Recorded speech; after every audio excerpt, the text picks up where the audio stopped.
Hello students, good morning all of you and welcome to the global world. तो आज हम लोग यहाँ पर इंस्ट्रक्शनल प्लानिंग के बारे में यानी कि अनुदेशन योजना के बारे में पढ़ेंगे।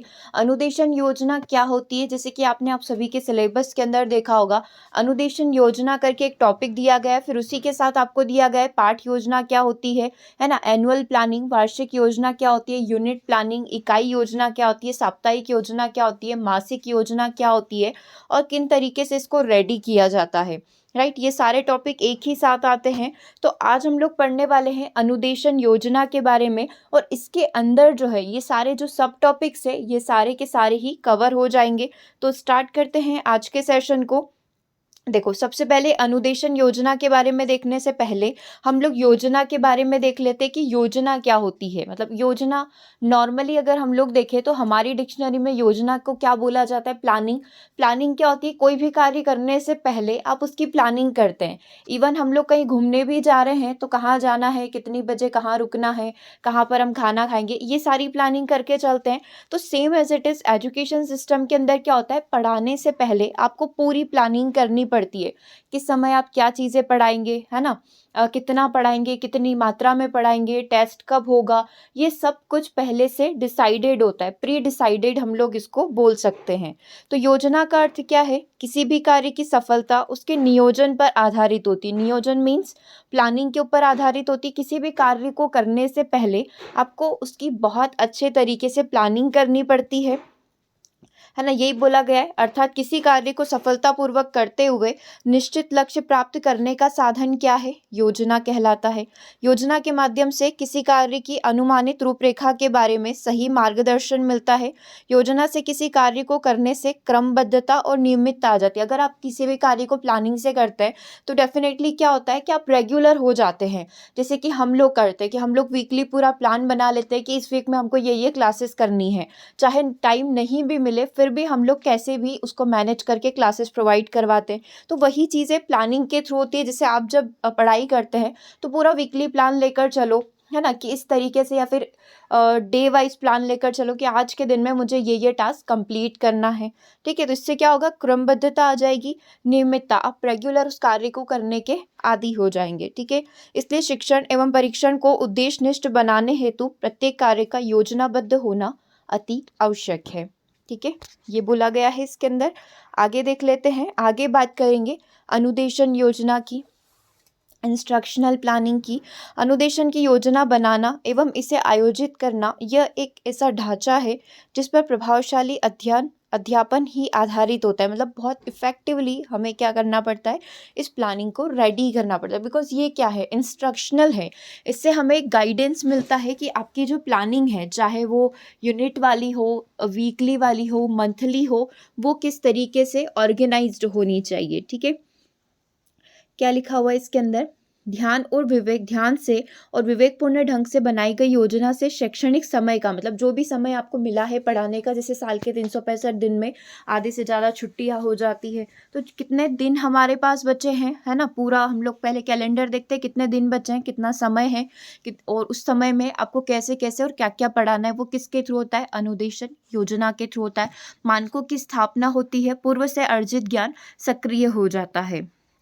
इसके अलावा निर्देशन का अधिक प्रभावी रूप से संचालन हो सकता है तथा मूल्यांकन अधिगम लक्ष्यों व विषय वस्तु सुयोजन हो सकता है। मतलब प्रॉपर तरीके से आप सब्जेक्ट हो गया, है ना, बच्चों का मूल्यांकन करना हो गया, आपने जो जो भी टारगेट डिसाइड कर रखे वो सारे टारगेट यहाँ पर कंप्लीट होते हैं। इस अवस्था में पाठ्य पुस्तकों का चयन करना, उनका आवंटन करना, परीक्षाओं का प्रबंधन, समय सारणी बनाना, विभिन्न कक्षाओं हेतु प्रत्येक विषय के लिए शिक्षकों का नियतन, है ना, कि कौन कौन से असाइनमेंट्स बच्चों को प्रोवाइड किए जाएंगे, किस समय पर कौन सी क्लासेस ली जाएगी, एग्जाम कब होगी, असेसमेंट कब होगा, ये सारी चीज़ें किसके अंदर आ जाती है, आपकी प्लानिंग के अंदर, इंस्ट्रक्शनल प्लानिंग के अंदर आ जाती है ना। इसमें आप ये सारी चीज़ें डिसाइड कर लेते हैं। ओके, तो समझ में आ गया, एक ऊपर से आइडिया लग गया आपको कि इंस्ट्रक्शनल प्लानिंग का मतलब क्या होता है। प्रॉपर पूरा पहले से प्लानिंग करके चलना, है ना। अभी हम लोग इसके क्विज भी कंप्लीट करेंगे, इससे आपको पूरी चीज़ें क्लियर हो जाएगी, है ना, क्योंकि मेन जो क्वेश्चन पूछे जाते हैं कि डिफरेंस क्या होता है, इनमें डिफरेंस क्या होता है, ये वाली चीज़ें भी बहुत इंपॉर्टेंट होती है। तो पहले सबका थ्योरी देखते हैं, फिर वन बाय वन करके सभी का क्विज कंप्लीट करेंगे। चलिए, अनुदेशन योजना के प्रकार। देखो कई सारे प्रकार हैं, लेकिन मेजर अगर हम लोग बात करें तो इसको दो भागों में डिवाइड किया गया है। एक आपकी दीर्घकालीन अनुदेशन योजना है, दूसरी आपकी अल्पकालीन अनुदेशन योजना है। अब देखो दीर्घकालीन के भी दो प्रकार होते हैं। दीर्घकालीन मतलब कि लॉन्ग टर्म वाली, लॉन्ग टर्म लंबे समय तक चलने वाली। लंबे समय में आप पूरे साल भर चलाओ ना, उस योजना में पूरे साल भर आपको क्या क्या करना है, ए टू जेड सारी एक्टिविटीज आ जाएगी। मासिक योजना मतलब इस मंथ में आपको क्या क्या करना है। मान लो जैसे जुलाई का महीना है तो एग्जाम वाला टाइम होता है, ठीक है, कि यहाँ पर जो है आपके टेस्ट वगैरह होंगे, है ना, फिर टेस्ट हुए, अगर हम लोग वो सेमेस्टर वाइज देखते हैं तो एग्जाम होगी, और वार्षिक वाला है तो डेफिनेटली इसमें क्या होगा, यहाँ पर टेस्ट वगैरह चलना स्टार्ट हो जाएंगे, क्योंकि सितंबर में एग्जाम हो जाएगी आपकी, है ना। तो ये दीर्घकालीन हो गई। फिर अल्पकालीन मतलब कम समय के लिए, शॉर्ट टर्म के लिए। साप्ताहिक योजना, वीकली प्लान, इस वीक में आपको क्या क्या करवाना है। और इकाई योजना, जिसको मॉरिसन योजना के नाम से भी जाना जाता है। आप पर्टिकुलर यूनिट वाइज आप डिसाइड कर लेंगे कि आपको क्या क्या चीज़ें इतने शॉर्ट समय में कंप्लीट करनी है। चीज़ों को बेसिकली छोटे छोटे इकाइयों में बांटकर आप पढ़ाएंगे, है ना, ताकि टारगेट जो है आपके अचीव हो जाए। चलिए, अब वन बाय वन करके सारी चीज़ों को डिस्कस कर लेते हैं। सबसे पहले सबसे बड़ी, अच्छा इसमें सबसे आप ऐसे भी इसको देख सकते हैं, सबसे बड़ी योजना कौन सी होगी, मतलब सबसे व्यापक लेवल किसका होता है, सबसे व्यापक रूप किसका होगा। अगर आपके सामने दो ऑप्शन ये और दो ऑप्शन ये रख दिए गए, व्यापक मतलब बड़े स्तर पर आपको प्लानिंग करनी पड़ेगी। बड़े स्तर पर प्लानिंग कहाँ पर होती है, वार्षिक योजना के अंदर, है ना। चार ऑप्शन में अगर व्यापक बोले तो सबसे बड़ी कौन है, वार्षिक। सबसे छोटी कौन सी है, नैरो कौन सी है, यूनिट प्लानिंग या इकाई योजना या मॉरिसन योजना सबसे छोटी है। ठीक है, अभी प्रीवियस ईयर पेपर में क्वेश्चन आपसे पूछा गया था, वो कुछ इस तरीके से था। मॉरिसन की जो प्लानिंग है और हर्बर्ट की जो प्लानिंग योजना के जो पंचपद सिद्धांत थे, इन दोनों में कॉमन चीज़ क्या है। प्रीवियस सेशन में भी हमने कंप्लीट भी किया था ये वाली चीज़। तो हर एक चीज़ को आप डिटेल में समझोगे तभी आपको वो चीज़ें जब क्वेश्चन पूछे जाएंगे, क्योंकि वो क्वेश्चन भी आपसे डिटेल में ही पूछेगा, है ना। तो हर एक चीज़ को आपको बहुत अच्छे से यहाँ पर पढ़ना है। अभी कवर करेंगे इस क्वेश्चन को भी हम लोग। सबसे पहले आ जाते हैं वार्षिक योजना के ऊपर, है ना। इसको कोर्स प्लानिंग भी बोला जाता है, क्योंकि एक पूरे कोर्स की जो एक आपका पूरा साल भर का जो कोर्स है उसकी प्लानिंग साथ में हो जाती है ना। तो इसको कोर्स प्लानिंग भी बोला जाता है, एनुअल प्लानिंग भी बोला जाता है, ईयर प्लानिंग भी यहाँ पर बोला जाता है। इस योजना को तैयार करने से पहले विद्यालय की स्थिति, कार्य क्षमता, विद्यार्थियों का मानसिक स्तर, शैक्षिक सहायक उपकरण, पाठ्यक्रम एवं समय सीमा आदि सभी पक्षों को ध्यान में रखा जाता है।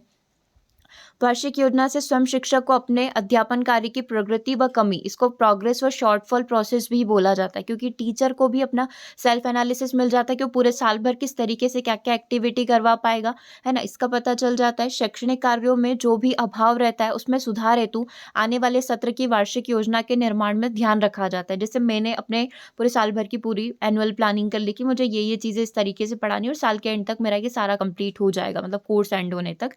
बट उसमें क्या हुआ कि मैं कंप्लीट नहीं कर पाई, या ये वाला मंथ जो है गया ज़्यादा बिजी हो गया एग्जाम में, है ना, तो जिसकी वजह से जो है कोर्स थोड़ा सा डिले हो गया। तो वो वाली चीज़ें फिर मैं नेक्स्ट एनुअल प्लानिंग में, वार्षिक योजना में उसका ध्यान रखूंगी, है ना। तो एक टीचर जो है अपना सेल्फ एनालिसिस यहाँ पर कर सकता है, किसके बेसिस पर, जो भी उसने प्लानिंग करी थी प्रीवियस ईयर के अंदर। ठीक है, तो इसमें किन किन चीज़ों का ध्यान रखा जाएगा, विद्यालय की स्थिति, कार्य क्षमता, विद्यार्थियों का मानसिक स्तर, शैक्षिक सहायक उपकरण, पाठ्यक्रम, समय सीमा, सभी हर एक फैक्टर जो है उसको यहाँ पर ध्यान में रखते हुए किया जाएगा। चलिए आगे बात करते हैं। वार्षिक योजना में संपूर्ण सत्र की कार्यप्रणाली से संबंधित ब्यौरा रहता है। इसमें पाठ्यक्रम को कितनी इकाइयों में तथा इकाइयों को कितने भागों में विभक्त किया गया है। ठीक है, वही चीज़ है, ठीक है, पाठ्यक्रम में जो पूरा आपका कोर्स है ना, या करिकुलम जो हम लोग बोल रहे हैं इसको, पाठ्यक्रम को कितनी सारी इकाइयां हैं, है ना, और उन यूनिट्स को कितने भागों में यहाँ पर डिवाइड किया गया है, वो पूरी की पूरी आवश्यकता आपको यहाँ पर पड़ती है, आपको वार्षिक योजना के अंदर मेंशन करना पड़ता है। विद्यालय के पास कितने दिन है पढ़ाने के, कितने दिनों में किस कार्य को संपन्न करना है, आदि बातों का विवरण इस योजना के तहत दिया जाता है। क्या इसमें बोला गया है, कार्य प्रणाली मतलब आप पूरा काम कैसे करेंगे उसका पूरा ब्यौरा, पूरा डिटेल इसमें डाला जाएगा। ठीक है, कितनी इकाई है, पूरे आपके टोटल कितनी यूनिट्स है, इन यूनिट्स को कितने चैप्टर्स में कितने भागों में विभक्त किया गया है, कितने भागों की आवश्यकता पाठ्यक्रम को पूरा करने में पड़ेगी, है ना। विद्यालय के पास कुल कितने कार्य दिवस है जिसमें टीचर पढ़ा सकता है, बच्चों का सिलेबस कंप्लीट करवा सकता है। ये सारी की सारी चीज़ें इस वार्षिक योजना के अंदर दी जाती है। कार्य दिवसों की गणना, छुट्टी कितनी पड़ेगी, परीक्षा तथा अवकाश आदि बातों का विवरण इसके अंदर दिया जाता है कि मतलब इतना समय हम लोग पढ़ाएंगे, फिर एग्जाम आ जाएगी, है ना? फिर इसमें दिवाली की छुट्टी आ गई, इसमें ये हो गया, वो हो गया, वो सारी ए टू ज़ेड सारी डिटेल आपको वार्षिक योजना के अंदर भरनी पड़ती है। विभिन्न कक्षाओं के पाठ्यक्रम में शिक्षार्थियों की व्यक्तिगत भिन्नता को ध्यान में रखकर भिन्न-भिन्न वार्षिक योजनाओं को तैयार किया जाता है। चलिए अब बात कर लेते हैं स्टेप्स ऑफ एनुअल प्लानिंग। यहाँ पर जो वार्षिक योजना है उसके क्या-क्या सोपान होते हैं, क्या-क्या स्टेप्स होती है। सबसे पहले विषय वस्तु का उचित विश्लेषण कर लेना, इकाई, प्रकरण व शिक्षण बिंदुओं को ध्यान में रखना कि क्या-क्या चीज़ें हैं। उसके बाद विद्यालय में कार्य दिवसों की गणना करना कि कितने दिन स्कूल लगेगा, उसमें कितने लेक्चर्स आपको अलॉट होंगे, इकाईवार परीक्षण व उपचारात्मक शिक्षण की पूरी व्यवस्था करना। ठीक है, अगर कोई बच्चों को डायग्नोस्टिक यदि आप कर रहे हैं, निदान कर रहे हैं, तो उसका उपचार आप कैसे करोगे, उसके लिए भी अपना दिन निर्धारित कर लेना, है ना? अपने उद्देश्यों की प्राप्ति का आभास व इकाईवार निर्धारण करना कि आपको क्या-क्या टारगेट यहाँ पर अचीव करने हैं। सामयिक व अर्धवार्षिक परीक्षा तक पाठ्यक्रम का कितना हिस्सा अध्ययन किया जाना चाहिए, वही क्वार्टरली और हाफ ईयरली एग्जाम तक जो है ना? या फिर अब त्रैमासिक या अर्धवार्षिक तक कितना कोर्स आपका कंप्लीट हो जाएगा। शिक्षण सहायक सामग्री का निर्धारण जो है इकाईवार प्रस्तुत करना कि इस इकाई में, इस चैप्टर को, इस यूनिट को पढ़ाने में मुझे ये रिसोर्सेज की ज़रूरत पड़ेगी, वो सारी चीज़ें पहले से मेंशन करी जाती है। अब इसके क्या-क्या बेनिफिट होते हैं, देखो बेनिफिट तो समझ में आ ही रहा है कि अगर हम लोगों को नियमितीकरण करना है या पहले से ऑर्गेनाइज़ करके चलेंगे तो डेफ़िनेटली कई सारे फ़ायदे होंगे कि एंड मोमेंट पर जाकर दिक्कतें नहीं होगी, है ना?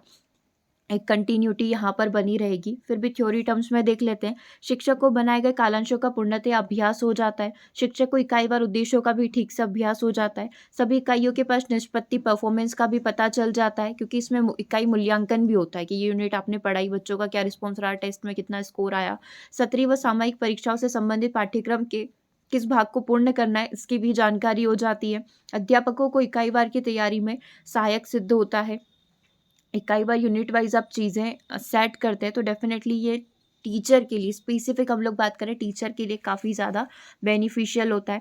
अब बात कर लेते हैं हम लोग इकाई योजना की, क्योंकि देखो जैसे वार्षिक योजना है वैसे ही हम लोग वीकली पूरा प्लान करते हैं और वीकली के हिसाब से पहले मंथली प्लान करते हैं। वार्षिक के हिसाब से पहले हमने पूरा मंथली प्लान कर लिया, पूरा महीना कैसे पढ़ाना है। मंथ के बाद हम लोग पूरा वीक देख लेते हैं, इस वीक को कैसे पढ़ाना है। अब बात कर लेते हैं हम लोग यूनिट प्लानिंग की। इकाई योजना की आवश्यकता क्यों पड़ी, जब इतनी सारी थी तो इकाई क्यों बनाया आपने? तो छोटे छोटे खंड का ज्ञान प्राप्त करना विद्यार्थियों के लिए काफ़ी सरल हो जाता है और उससे बच्चों में इंटरेस्ट जागृत होता है। ठीक है, दूसरा पॉइंट क्या बोल रहा है, किसी एक पाठ्य योजना में सफलता प्राप्त करने के पश्चात अन्य इकाइयों का निर्माण सफल हो जाता है। जैसे कि कोई भी आपने पाठ्य योजना बनाई, लेसन प्लानिंग बनाई कि उसमें आपको ये चीज़ें कवर करना है, तो उसके बाद उसी से रिलेवेंट, क्योंकि वहाँ पर आपको मूल्यांकन करना है, फीडबैक भी मिल जाएगा, तो उसी के बेसिस पर आप क्या कर सकते हैं, आगे की और प्लानिंग यहाँ पर कर सकते हैं, आगे की और यूनिट प्लानिंग आपकी अच्छे से हो जाएगी। इकाई के द्वारा शिक्षण के उद्देश्यों व शिक्षण की रूपरेखा का ज्ञान भी हो जाता है। विषय वस्तु हेतु कौन कौन सी विधि सहायक सामग्री की आवश्यकता पड़ेगी, इसका भी पता चल जाएगा, है ना? कौन कौन सी सहायक सामग्री आपको चाहिए। इकाई की रोचक प्रस्तावना का निर्माण ऐसे किया जाना चाहिए कि छात्र उसके बारे में और अधिक जानने के लिए उत्सुक हो। अच्छा, प्लानिंग कैसे करोगे यूनिट प्लानिंग की? तो शुरुआत से कि बच्चों से पहले जनरल डिस्कशन होगा, उनका प्रीवियस जो नॉलेज है उसको जानने की कोशिश करी जाएगी। फिर जो आपका चैप्टर है, जो आप पढ़ाना चाहते हैं, उसके बारे में आप थोड़ा बच्चों को हिंट दोगे कि देखो ये चीज़ें हैं, आप इसके बारे में कितना जानते हैं, हम लोग इसके बारे में ये पढ़ेंगे, तो बच्चों का उस चैप्टर को लेकर ध्यान जागृत होगा। ठीक है, फिर धीरे धीरे आप अपने चैप्टर की स्टार्टिंग कर देंगे, तो बच्चों के लिए काफ़ी ज़्यादा ये चीज़ें इंटरेस्टिंग हो जाएगी। इकाई में पूर्व नियोजन अनुभव व क्रियाएं निहित होती है, वह किसी समस्या, परिस्थिति, रुचि या वांछित परिणाम पर आधारित होती है। मतलब हमारा कोई टारगेट होगा, उद्देश्य होगा, जिसको हमें क्या करना पड़ेगा, अचीव करना होगा। ठीक है, अब इकाई योजना के उद्देश्य क्या हैं? ठीक है, अभी हमने देखा कि इसकी रिक्वायरमेंट क्यों हुई, अब हम लोग देखेंगे इसके क्या क्या उद्देश्य यहाँ पर है। सबसे पहला, पाठ्य सामग्री को विद्यार्थियों की जरूरत व रुचि के अनुसार हम लोग संगठित कर सकते हैं। पाठ्य सामग्री को सरल रूप में प्रस्तुत किया जा सकता है। किसी एक समस्या या विचार पर आधारित विषय वस्तु को विभिन्न घटकों में विभाजित करके पढ़ाया जा सकता है। छात्रों को ज्ञान अर्जन हेतु अभिप्रेरित किया जा सकता है और दैनिक पाठ्य योजनाओं के लिए सुनियोजित आधार प्रस्तुत किया जा सकता है। ठीक है, ये सारे की सारी हमारे उद्देश्य होते हैं, ऑब्जेक्टिव्स होते हैं। चलिए, अब इकाई योजना के क्या क्या सोपान है, क्या क्या स्टेप्स होती है। सबसे पहले प्रस्तावना तैयार करना। ठीक है। आप सबसे पहले प्रस्तावना तैयार करिए, इंट्रोडक्शन बनाइए, फिर उसकी प्लानिंग करिए, नियोजन बनाना, अनुसंधान कार्य करना, उस पर रिसर्च करिए कि इसको और कैसे कैसे कनेक्ट करके बच्चों को अच्छे से पढ़ाया जा सकता है। अवबोध, बच्चे की समझ शक्ति को जानना, उनको अवबोध करवाना इस चीज़ से। उद्देश्यों का चयन करना, इकाई खंडों का विभाजन करना, मतलब जो भी आपकी चीज़ें हैं आप उसको छोटे छोटे टुकड़ों में बांटकर कैसे पढ़ाओगे। व्यक्तिगत आवश्यकताओं की व्यवस्था करना, मतलब बच्चों को इंडिविजुअल यदि कोई चीज़ समझनी है या उनको समझानी है तो आप उसको कैसे करेंगे। और संबंधित पुस्तकों की सूची व मूल्यांकन, है ना, कि कैसे किस तरीके से पढ़ाओगे और फिर आप उनका मूल्यांकन करोगे। चलो अब देखते हैं इकाई योजना के क्या क्या लाभ होते हैं। ये संपूर्ण विषय वस्तु एवं दैनिक पाठ को जोड़ने वाली अति महत्वपूर्ण कड़ी के रूप में अत्यंत उपयोगी है ना। मतलब आप पूरे अगर आपने लेसन प्लानिंग कर ली है, पूरा विषय वस्तु आपने यहाँ पर देख लिया है, और दैनिक पाठ योजना जो होती है दैनिक पाठ को जोड़ने वाली अति महत्वपूर्ण कड़ी के रूप में इसका उपयोग किया जाता है। शिक्षण उद्देश्य, विषय वस्तु, अध्ययन अध्यापन क्रियाएं दैनिक पाठ योजना हेतु यह सहायक सामग्री है। विधि, नियत कार्य एवं मूल्यांकन आदि का आधार पत्र, मतलब इकाई योजना से ये सारी चीज़ों का आइडिया लगाना आपके लिए आसान हो जाएगा। क्योंकि अगर इकाई योजना आपकी बहुत अच्छे से बनी है तो डेफिनेटली ये एनुअल प्लानिंग में भी क्या करेगी, आपको हेल्प करेगी। क्योंकि ये ऊपर की तरफ जाएगी। इकाई योजना अच्छी बनी है तो वीकली भी अच्छा हो जाएगा, मंथली बेस्ट हो जाएगा और एनुअल अच्छा हो जाएगा। ठीक है। समन्वय में सहायक, अर्थात अन्य इकाइयों से योजना संबंध जोड़ती है, वही हमने जो देखा। इसमें विषय वस्तु की दृष्टि से समग्रता होती है जो अपने आप में एक संपूर्ण अनुभव पर आधारित होती है। यह शिक्षण प्रक्रिया में विषय वस्तु को क्रमबद्ध और सुव्यवस्थित रूप से क्या करती है, प्रस्तुत करती है। ठीक है। तो ये हो गई हमारी यूनिट प्लानिंग। ओके, इकाई योजना। अब थोड़ा सा और आगे बढ़े, कुछ क्वेश्चंस कंप्लीट कर लेते हैं। ठीक है, ये एक बेसिक लेवल के क्वेश्चन है। इसका अपकमिंग जो सेशन होगा उसमें हम लोग इसके और एडवांस लेवल के क्वेश्चन करेंगे। क्योंकि अप्रोचेस आप पढ़ चुके हैं, मॉडल आप पढ़ चुके हैं, अब बस उसका क्विज करना बाकी है, वो नेक्स्ट सेशन में हम लोग कंप्लीट करेंगे। चलिए सबसे पहला क्वेश्चन देखिए, निम्नलिखित में से किसे दीर्घकालीन अनुदेशन योजना में शामिल किया जाएगा। साप्ताहिक को, दैनिक वाली को, पाक्षिक को या फिर वार्षिक अनुदेशन योजना को। तो दीर्घकालीन जो लंबे समय तक चलेगी, लंबे समय तक चलने वाली इन चारों में से सबसे ज़्यादा कौन सी है, वार्षिक है ना, एनुअल है। तो आंसर क्या हो जाएगा, ऑप्शन नंबर डी हो जाएगा। क्वेश्चन नंबर 2 को देखिए, कौन सी अनुदेशन योजना सर्वाधिक व्यापक होती है, सबसे ज़्यादा व्यापक ब्रॉड कौन होगी, अगेन वार्षिक योजना या फिर इसको कोर्स योजना बोला जा सकता है। आंसर क्या हो जाएगा, ऑप्शन नंबर 1 हो जाएगा।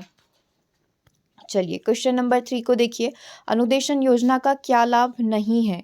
सबसे पहला समय की बचत, दूसरा विषय अधिगम का व्यवस्थित क्रम, तीसरा सभी विषयों का सफल परिणाम, ऑप्शन नंबर डी शिक्षकों का मार्गदर्शन। अनुदेशन योजना जो आपने शुरुआत में इंस्ट्रक्शनल प्लानिंग शब्द सुना था, है ना, तो उसका क्या लाभ नहीं है, समय की बचत। क्योंकि देखो इसमें चीज़ें क्या हो जाएगी, ऑर्गेनाइज्ड वे में चलेगी। विषय अधिगम का व्यवस्थित क्रम, किसी भी चीज़ को आप अच्छे से प्रॉपर वे में ऑर्गेनाइज्ड करके क्रमबद्ध तरीके से प्रस्तुत कर सकते हैं। शिक्षकों को मार्गदर्शन मिलेगा कि कैसे क्या बच्चों को पढ़ाना है। यहाँ पर ऑप्शन नंबर सी क्या दे रहा है, सभी विषयों का सफल परिणाम आपको यहाँ पर मिलेगा। सभी छात्र भी बोल लो, तो सफल परिणाम की बात नहीं करता, हम लोग मूल्यांकन तक जाएंगे। हम ये चीज़ मेक श्योर करेंगे कि हम लोग जो भी कार्य कर रहे हैं वो प्रॉपर तरीके से ऑर्गेनाइज्ड वे में क्रमबद्ध तरीके से करें। तो इसमें अगर हम लोग लाभ की बात करें कि कौन सा लाभ नहीं होगा, करेक्ट आंसर क्या हो जाएगा, ऑप्शन नंबर सी। चलिए नेक्स्ट क्वेश्चन की बात करते हैं, निम्नलिखित में से कौन सा इकाई योजना का लाभ नहीं है। यह शिक्षकों को समय और संसाधनों को व्यवस्थित करने में मदद करता है। यह विषय वस्तु के विभिन्न पहलुओं पर संतुलित जोर देने में मदद करता है। यह विषय वस्तु की एक व्यवस्थित अनुक्रमिक और श्रेणीबद्ध व्यवस्था तैयार करने में मदद करता है। यह छात्रों को उनके शिक्षण अधिगम के अनुभवों को प्रबंधित करने में मदद करता है। अभी हमने देखा ये जो सारी प्लानिंग स्कीम्स होती है या फिर ये जो प्लानिंग है, सारी यूनिट हो, कोर्स वाली हो, मंथली हो, वीकली हो, ये सारी की सारी फ़ायदे किसको देती है, टीचर को देती है। टीचर ऑर्गेनाइज हो जाता है, अगर टीचर ऑर्गेनाइज हो गया तो डेफिनेटली स्टूडेंट भी ऑर्गेनाइज हो जाएंगे। चलो ऑप्शन नंबर 1 देखो, अच्छा पहले तो इसके अंदर आंसर करो, आंसर यहाँ पर क्या होना चाहिए। देखो सबसे पहला तो क्या बोल रहा है, यह शिक्षकों को समय और संसाधन को व्यवस्थित करने में मदद करेगी, वही ऑर्गेनाइज्ड वे। यह विषय वस्तुओं के विभिन्न पहलुओं पर संतुलित जोर देने में मदद करती है कि सभी तरीके से अच्छे तरीके से इसको पढ़ाया जाए सब्जेक्ट को। यह विषय वस्तु की एक व्यवस्थित अनुक्रमिक और श्रेणीबद्ध व्यवस्था पर जोर देती है, बिल्कुल देती है।